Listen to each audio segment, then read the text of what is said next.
ರಾಷ್ಟ್ರ ರಾಜಧಾನಿ ದೆಹಲಿಯಲ್ಲಿ ಸುಗಮ ಸಂಚಾರ ಮತ್ತು ವಾಹನ ದಟ್ಟಣೆ ತಗ್ಗಿಸಲು 11,000 ಕೋಟಿ ರೂಪಾಯಿ ಮೊತ್ತದ ದ್ವಾರಕಾ ಎಕ್ಸ್‌ಪ್ರೆಸ್ ವೇ ಮತ್ತು ನಗರ ವಿಸ್ತರಣಾ ರಾಷ್ಟ್ರೀಯ ಹೆದ್ದಾರಿ ಯೋಜನೆಗೆ ಪ್ರಧಾನಿ ನರೇಂದ್ರ ಮೋದಿ ದೆಹಲಿಯಲ್ಲಿಂದು ಚಾಲನೆ ನೀಡಿ ಯೋಜನೆಯ ಕುರಿತು ಮಾಹಿತಿ ಪಡೆದರು. ಈ ವೇಳೆ ಕೇಂದ್ರ ಹೆದ್ದಾರಿ ಮತ್ತು ಭೂ ಸಾರಿಗೆ ಸಚಿವ ನಿತಿನ್ ಗಡ್ಕರಿ, ದೆಹಲಿ ಮುಖ್ಯಮಂತ್ರಿ ರೇಖಾ ಗುಪ್ತಾ, ಹರಿಯಾಣ ಮುಖ್ಯಮಂತ್ರಿ ನಯಾಬ್ ಸಿಂಗ್ ಸೈನಿ ಸೇರಿದಂತೆ ಹಲವರು ಉಪಸ್ಥಿತರಿದ್ದರು.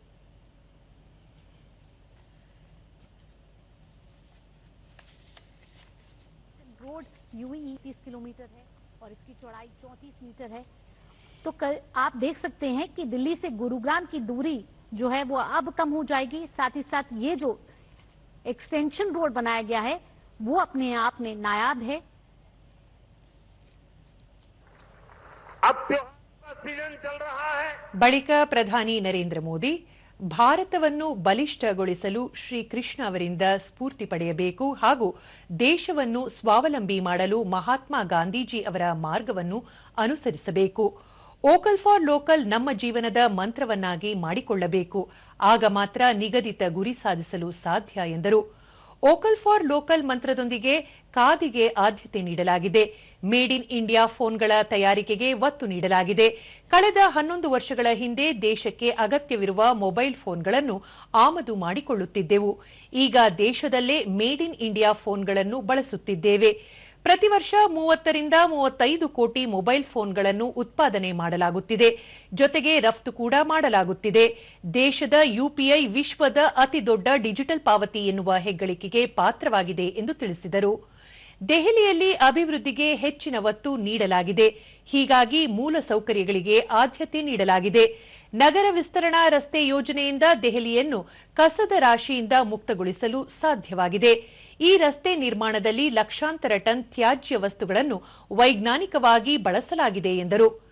ಹರಿಯಾಣದಲ್ಲಿ ಕಾಂಗ್ರೆಸ್ ಸರ್ಕಾರದ ಅವಧಿಯಲ್ಲಿ ಹಣ ಖರ್ಚು ಮಾಡದೆ ಅಥವಾ ಪ್ರಭಾವ ಬಳಸದೆ ಒಂದೇ ಒಂದು ನೇಮಕಾತಿ ಪಡೆಯುವುದು ಕಷ್ಟವಾಗುತ್ತಿತ್ತು. ಆದರೆ ಬಿಜೆಪಿ ಸರ್ಕಾರ ಅಧಿಕಾರಕ್ಕೆ ಬಂದ ನಂತರ ಪಾರದರ್ಶಕತೆಗೆ ಒತ್ತು ನೀಡಲಾಗಿದೆ. ಇದರಿಂದ ಲಕ್ಷಾಂತರ ಯುವಕರಿಗೆ ಸರ್ಕಾರಿ ಉದ್ಯೋಗ ನೀಡಲಾಗಿದೆ ಎಂದು ಹೇಳಿದರು. साथियों, दिल्ली आज एक ऐसी राजधानी बन रही है जो भारत के अतीत का भविष्य के साथ साक्षात्कार भी कराती है। कुछ दिन पहले ही देश को नया सेंट्रल सेक्रेटरिएट कर्तव्य भवन मिला है। नई संसद बन चुकी है। कर्तव्य पथ नए रूप में हमारे सामने है। भारत मंडपम और यशोभूमि जैसे आधुनिक कॉन्फ्रेंस सेंटर पर दिल्ली की शान बढ़ा रहे हैं।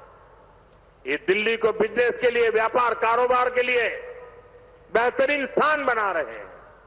मुझे विश्वास है इन सभी के सामर्थ्य और प्रेरणा से हमारी दिल्ली दुनिया की बेहतरीन राजधानी बनकर उभरेगी। इसी कामना के साथ एक बार फिर इन सभी विकास कार्यों के लिए आप सबको, दिल्ली को, हरियाणा को, राजस्थान को, उत्तर प्रदेश को, पूरे इस क्षेत्र का विकास होने जा रहा है। ನಿತಿನ್ ಗಡ್ಕರಿ ವಾಯು ಮಾಲಿನ್ಯದ ಜೊತೆಗೆ ಸಾರಿಗೆ ದಟ್ಟಣೆಯ ನಗರವೆಂದು ಹಣೆಪಟ್ಟಿ ಹೊಂದಿದ್ದ ದೆಹಲಿಯನ್ನು ವಿಶ್ವ ದರ್ಜೆ ನಗರವನ್ನಾಗಿಸುವುದು ಪ್ರಧಾನಿ ನರೇಂದ್ರ ಮೋದಿ ಅವರ ಕನಸು. ಅದನ್ನು ನನಸಾಗಿಸಿದ್ದು ಇದರಿಂದ ವಾಹನ ಸಂಚಾರ ದಟ್ಟಣೆ ಕಡಿಮೆಯಾಗುವುದರ ಜೊತೆಗೆ ಪ್ರಯಾಣಿಕರ ಸಮಯ ಉಳಿಯಲಿದೆ ಎಂದರು. सबको देता हूं और फिर से एक बार प्रधानमंत्री जी को विशेष रूप से आज इस कार्यक्रम में आए, इस रोड का उन्होंने निरीक्षण किया, टनल का निरीक्षण किया, इसलिए उनको बहुत बहुत धन्यवाद देता हूं. ರೇಖಾ ಗುಪ್ತಾ, ದೆಹಲಿಯ ಮೂಲಸೌಕರ್ಯ ಅಭಿವೃದ್ಧಿಗೆ ಪ್ರಧಾನಿ ನರೇಂದ್ರ ಮೋದಿ ಅವರು ಅವಿರತ ಶ್ರಮಿಸಿದ್ದಾರೆ. ಭಾರತ ಮಂಟಪ, ಯಶೋಭೂಮಿ, ಅತ್ಯಾಧುನಿಕ ಬಿಜ್ವಾಸನ್ ರೈಲು ನಿಲ್ದಾಣ ಸೇರಿದಂತೆ ಹಲವು ಯೋಜನೆಗಳನ್ನು ನೀಡಿದ ಪ್ರಧಾನಿ ನರೇಂದ್ರ ಮೋದಿ ನಾಯಕತ್ವವನ್ನು ಬಣ್ಣಿಸಿದರು. और दिल्ली के भविष्य को बदलने की प्रतिबद्धता के लिए मैं दिल्ली वासियों की ओर से आपके लिए तहे दिल से आभार व्यक्त करती हूं. ಇದಕ್ಕೂ ಮುನ್ನ ರಸ್ತೆ ಕಾಮಗಾರಿಯಲ್ಲಿ ಪಾಲ್ಗೊಂಡ ಕಾರ್ಮಿಕರೊಂದಿಗೆ ಪ್ರಧಾನಿ ಸಂವಾದ ನಡೆಸಿದರು. बातचीत की ये वो कंस्ट्रक्शन वर्कर्स हैं बकरवाला टोल प्लाजा से ನಂತರ ಪ್ರಧಾನಿ ರೋಹಿಣಿ ಸೆಕ್ಟರ್ನಲ್ಲಿ ಬೃಹತ್ ರೋಡ್ ಶೋ ನಡೆಸಿದರು.